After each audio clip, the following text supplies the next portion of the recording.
நமக்கு கல்யாணி மேல ஒரு சந்தேக புள்ளி விழுந்தாச்சு.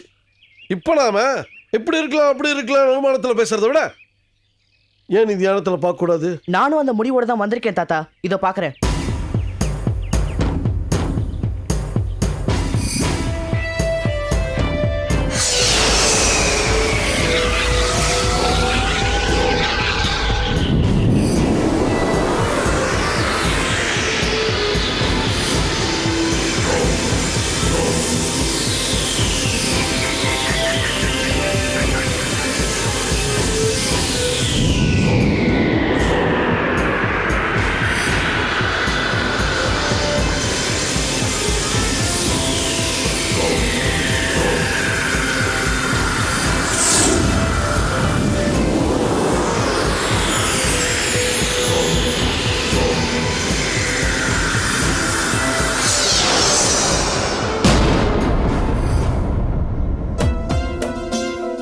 என்ன மூசா, ஏதாவது தெரிஞ்சுதா? ஒளி போன எந்த இடமும் தெளிவா தெரியல தாத்தா. ஆனா ஒரு இடத்துல மட்டும் கனகனன்னு ஒரு நெருப்பு கொழுந்து விட்டு எறியறது தெளிவா தெரிஞ்சது தாத்தா. நெருப்பு தெளிவா தெரிஞ்சுதா? நாம தேடுறது லியோட உயிர் பாகம் மறைஞ்சிருக்கிற உயிரை.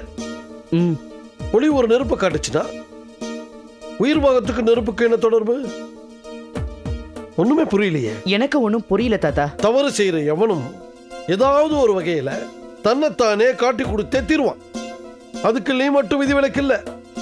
கண்டிப்பா அவன் ஏதாவது ஒரு சிலுமிஷம் பண்ணி எங்க அப்பா குதிரைக்குள்ள இல்லாம அப்ப நாம அவனை கப்புன்னு அமைக்கலாம். கொஞ்சம் பொறுமையா இரு.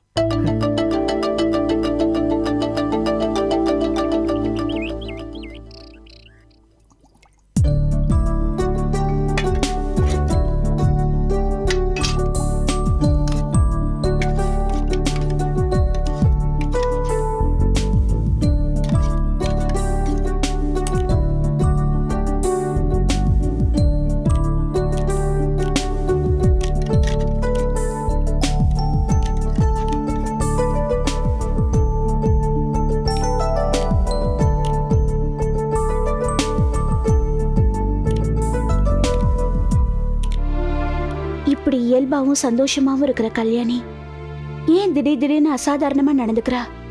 இந்த பிறந்த நாள்ல இருந்து இவளுக்கு என்ன ஆச்சு? ஏன் இப்படி எல்லாம் பண்றா? தாயே அங்காள பரமேஸ்வரி, என் குழந்தைய நீதாமா பாத்துக்கணும். என்னம்மா என்னையே பாத்துட்டு இருக்க? உன்னை பாத்துக்கிறது தாமா என் வேலையே. சரி, சீக்கிரம் காய் நறுக்கி கொடு, அப்பாக்கு டைம் ஆயிடுச்சு. சரி. பார்வதி, என் டிரைவிங் லைசென்ஸ் பீரோல வச்சிருந்தேன், பாத்தியா? நான் பாக்கலங்க, பீரோல தான் இருக்கு, நல்லா தேடி பாருங்க. காணோம் பார்வதி, வந்து தேடி எடுத்து கொடு. என்னங்க நீங்க எதையாவது எங்கேயாவது வைக்க வேண்டியது, அப்புறம் என்ன கூப்பிட வேண்டியது. வரே இருங்க. கல்யாணி, அடுப்பை கொஞ்சம் பாத்துக்கோ. தீ வெளியில வந்தா விறகு தள்ளி விடு என்ன? நான் போய் அப்பாக்கு எடுத்து கொடுத்துட்டு வந்துடுறேன்.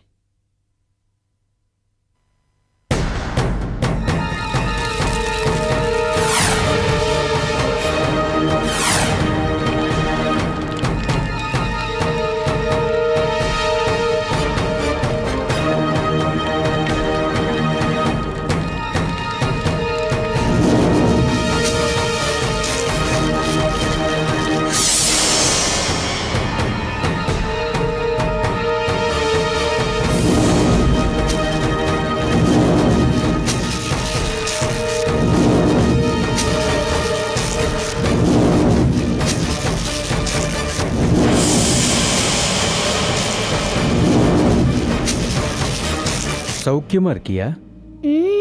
நல்லா இருக்கேன். நீ நல்லா இருக்கியா? நல்லா இருக்கேன். இப்போ உனக்குள்ள அபூர்வ சக்திகள் வெளிப்படுற நேரம். நீ கவனமா இருக்கணும் என்ன? சரி.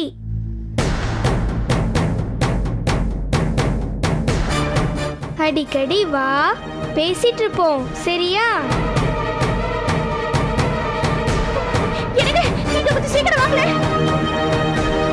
என்னாச்சு பார்வதி? ஏமா இப்படி கத்துற? எனக்கு ஒண்ணும் ஆகாது. ஐயோ கல்யாணி, என்னடி குழந்தை கையில் நெருப்பு எரியுது பாத்துட்டு நிக்கிற? கல்யாணி, ஐயோ ஐயோ, கை எரியுது. குழந்தை ஏண்டி அடுப்படியில விட்ட? நான் அவளை அடுப்பை பாத்துக்கதாங்க சொன்னேன். அடுப்புக்குள்ள கையை விடவா சொன்னேன்? விட்டா என்ன, கை வெந்தா போயிடும். தீ என்னுடைய ஃப்ரெண்டுப்பா. அது என்ன ஒன்றும் பண்ணாது. என் கையை விடுங்க, எனக்கு ஒன்றும் ஆகல.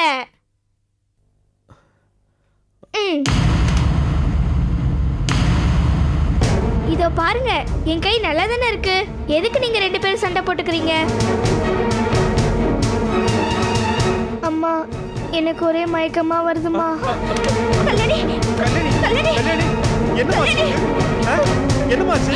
கல்யாணி, என்னமாச்சு உனக்கு? ஏங்க நம்ம குழந்தைக்கு மட்டும் இப்படி எல்லாம் நடக்குது? உனக்கு என்னடா ஆச்சு? தாயே அங்காள பரமேஸ்வரி, குழந்தைய காப்பாத்துமா.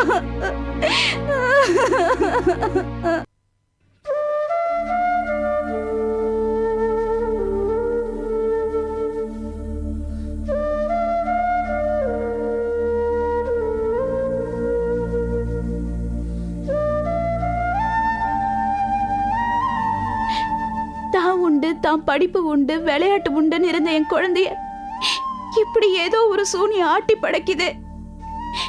அல்பாயுசுல போயிடுவான்னு பயமுறுத்துதே. பார்வதி, ஏன் இப்படி நினைச்சு அழுவுற? நினைக்க அழுக வருதுங்க. பெத்த வயிறு பத்தி எரியுதுங்க. பாம்பை கண்ட அலறி ஓட வேண்டிய வயசுல இவ பாம்போட விளையாடுறா.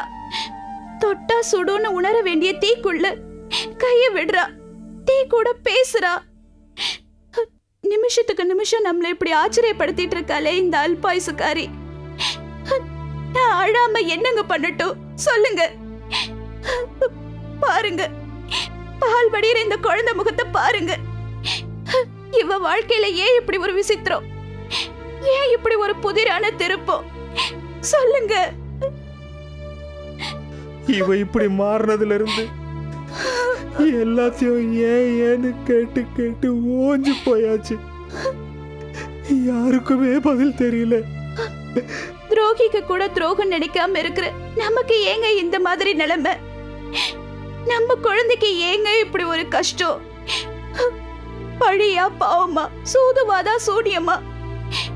எதனாலங்க இப்படி எல்லாம் நடக்குது? எனக்கு பயமா இருக்குங்க.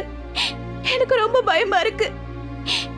என் குழந்தை என்னை விட்டு போயிடுவாளோன்னு ரொம்ப பயமா இருக்குங்க. அழாத பார்வதி, கல்யாணி நம்மளை விட்டு போக மாட்டா, போகவும் விட மாட்டேன். என் உயிரை கொடுத்தாவது இவ உயிரை நான் காப்பாத்துவேன்.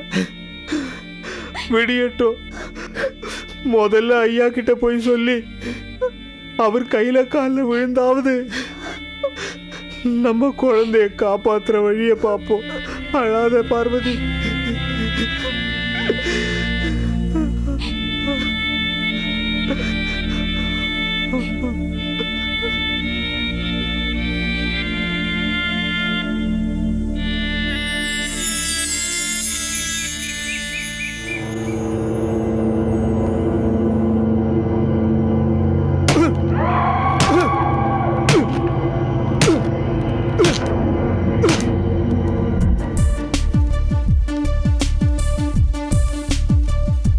ஏன் கௌரி, அந்த மந்திரவாதியை மிரட்டுறானா? அந்த கயல்விழி ரொம்ப பெரிய ஆவி தானே? பின்ன அது நோன மாதிரி குள்ள ஆவியா? ஏய், அப்ப நான் ஆவியாடா? ஏய், சில சமயத்துல பார்த்தா அப்படிதானே தெரியுதே. அப்படியா? ஆவி அடிக்கிறத நீ பாத்திருக்கியா? இப்ப பாப்ப நீ. நிறுத்து. உங்க பிரச்சனை தீர்க்கவே நேரம் சரியா இருக்கு. இதுல ஊர் பிரச்சனை எப்படி நாம தீர்க்க போறோம்? பேசாம வாங்க, முதல்ல நம்ம பாழடைஞ்ச வீட்டுக்குள்ள போய் என்ன ஏதுன்னு ஆராய்ச்சி பண்ணுவோம். ஒரு நிமிஷம். என்ன அது? சாரி. ஐயோ, உன்னோட பெரிய தொல்லையா போச்சுடா. வா.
பாக்குறீங்க? சீக்கிரம் வாங்க, உள்ள போலாம். மரம் வெட்டுறவன் வந்து நம்மள விரட்டிட்டு போறான். ஆமா ஆமா, சீக்கிரமா உள்ள போலாம். பா, சாகறதுக்கு எவ்வளவு ஆலயத்து பண்ண இது. ஏய், ஐயோ, உங்க 2 பேரையும் திருத்தவே முடியாதுப்பா. நான் என்ன எக்ஸாம் பேப்பரை திருத்துறதுக்கு? வாய முடின்னு வாங்கப்பா. சரிப்பா, நீ கொஞ்சம் கம்னு இருக்கியா? நீ போடுற சத்தத்திலேயே யாராவது இங்க வந்துட போறாங்க. சத்தம் போடாம வாங்க. வா.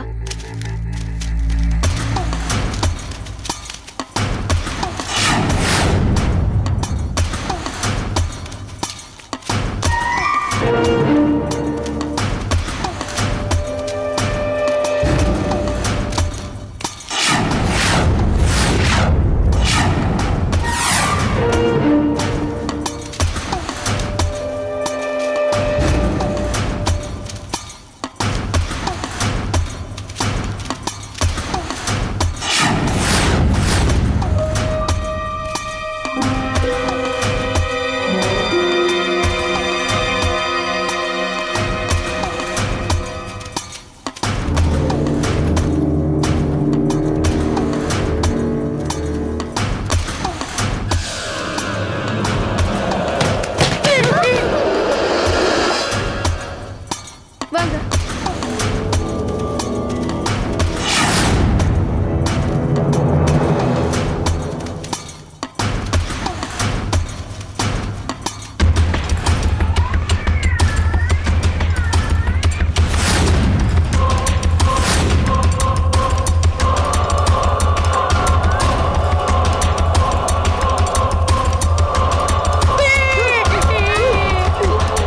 என்னடா?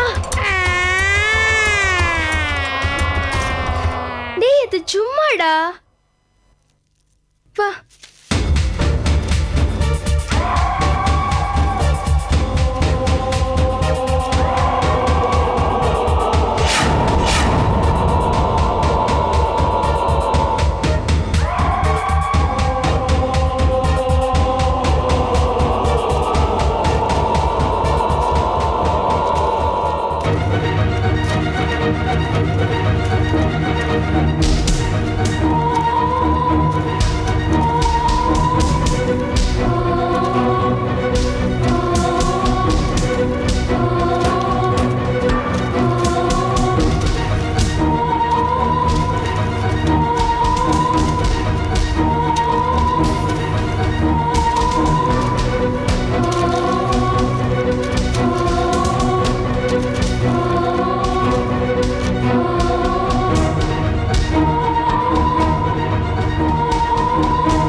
something wrong.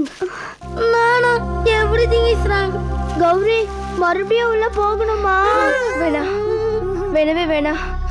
நம்ம இதை பத்தி நல்லா தெரிஞ்சுக்கிட்டு அப்புறமா போனா போதும். வாங்க.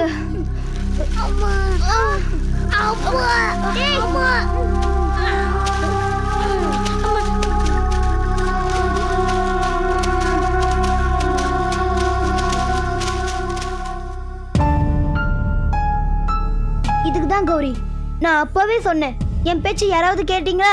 அந்த ஆவி நாம சின்ன பசங்களா இருக்கிறதுனால தூக்கி வீசினதோட விட்டுச்சு. இல்ல அங்கேயே குழி தோண்டி புதைச்சிருக்கோம். அப்போ அதை அப்படியே விட்டுட்டு போயிடணும்னு சொல்றியா? ஆமா. என்ன ஆமா? போர்க்களத்துல விழுப்புண்கள் சகஜம். அதுக்காக சண்டை நிறுத்த முடியாது. எதிரில கையில கத்தியோட இருக்கிறவங்க கிட்ட நாம எப்படி வெறும் கையில சண்டை போட முடியும்? டேய் கௌதம், கூல் டவுன்ரா, கூல் டவுன். நாம ஒரு வாட்டி அடி வாங்கிட்டோம்ல, அப்புறம் சும்மா போவோமா? நல்ல ஆயுதம்லாம் எடுத்துட்டு அந்த பேய அழிச்சிட மாட்டோம். பயப்படாத கௌதம். பாலு சொன்ன மாதிரி அடுத்த தடவை நாம அங்க போகும்போது தகுந்த பாதுகாப்போட போவோம். ஒரு முக்கியமான விஷயம் சொல்றேன், நல்லா கேட்டுக்கங்க. நாம பாழடைஞ்ச வீட்டை சர்ச் பண்ணதுக்காக ஆவி நம்மள வெளியே வீசிருச்சுன்னா அதுக்கு என்ன அர்த்தம்? நாம ஆவியோட மெயின் ரகசியத்துல கை வச்சிருக்கோம்னு அர்த்தம்.